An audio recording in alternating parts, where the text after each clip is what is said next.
Hello and greetings from Sumas, Washington. My name is Mike Anderson, and thank you for the ad to the Write in Your Bible Superfans Facebook page. I just want to give a little breakdown of what I use, and this is something that's been in the making for years and years of trying different pens and different methods and so forth. So I like simplicity, so I've tried to get it as simple as possible. So this is my setup, and this is a real simple, it's an ESV journaling Bible, and it's the single column version. And what I do is when it comes to using the highlighting, what I like to do is use one of these, pardon me, the Stabilo 0.88 0.4 pens. I think they're very cheap on jetpens.com, and what I like about it is that it's got a small nib, and this little dilly, I just put this on, but it is able to underline certain words, and it's really nice for that. And there's also these, they come in different colors, and if you have some sort of coloring system where maybe you could circle a word, or maybe it's just really nice to have that. And what I do is when I'm underlining, I use a ruler. And so what I do is I use these little guys. And these are pretty neat because as you write, you can use it for your reading. You can use it for also underlining a certain word, or you can use it, most importantly, this is the way I do it, is for a writing guide. As you're going down and you want to line it up with the text, maybe you have something to an exegetical or syntactic thing to add to it, and you want to have it lined up. I don't even bother with, they have, if you could see, they have lines here that they want you to use. I don't even bother with those. I use the line, and then I write in this line right here. And what happens is you create your own, you kind of create your own font as you bounce up and down the guide here. And if I get, let's see how close I can get.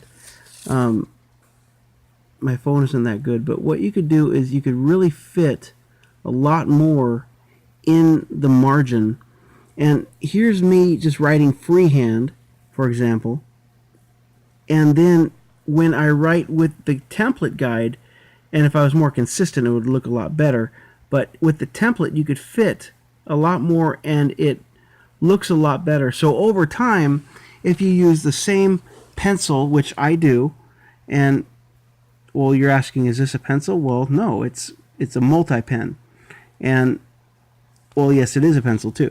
So you can do this. This is a 0.5 pencil, and I use 2B lead, and I write in the guide, and under here is an eraser. This, you can get this from JetPens for, I don't know, I forgot the amount, but this is a Uniball Jetstream multi-pen, and I use 0.38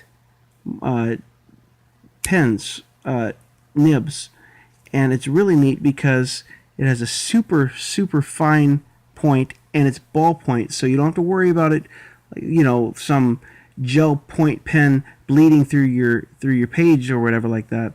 It's ballpoint, so it works really good for that. And if you have some sort of color coding system, you got red, green, blue, and black. Black somewhere. I missed it. There it is, black right there. And of course the pencil too. So that's the system that I use. I use this writing guide, but sometimes you want to see what the previous line is, so you maybe want to figure out, well, how do I do that?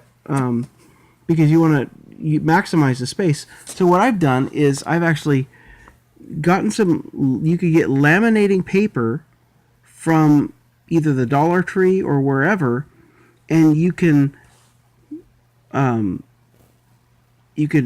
just laminate. You just use it and laminate it itself. You don't put anything in between. This is 10 mil, so it's a little thick. And then you cut.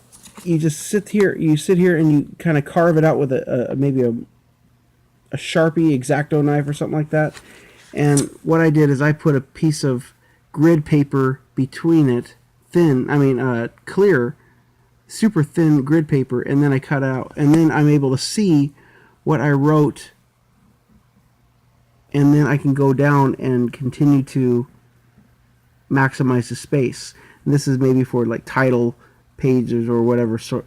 I don't know what I can use that for, but this is just a pure clear one, and you could use that too, but sometimes you like to have that that grid paper to line up. So what I've done is, well, I don't know where it went. Oh, here it is. This, you can get things like this from Joann's Fabric, and this is I think it's 10 squares per inch, and you see where I've cut pieces out, and it's super thin, and you could make your own guide and for whatever size your font you want, and you can use that. And so that's what I've done, and I've enjoyed whether it be writing freehand or just using that grid, and then you could really fit a whole lot more in the margins and really interact with the text a lot more. And even, if you want, you can, there's spaces here where you can write.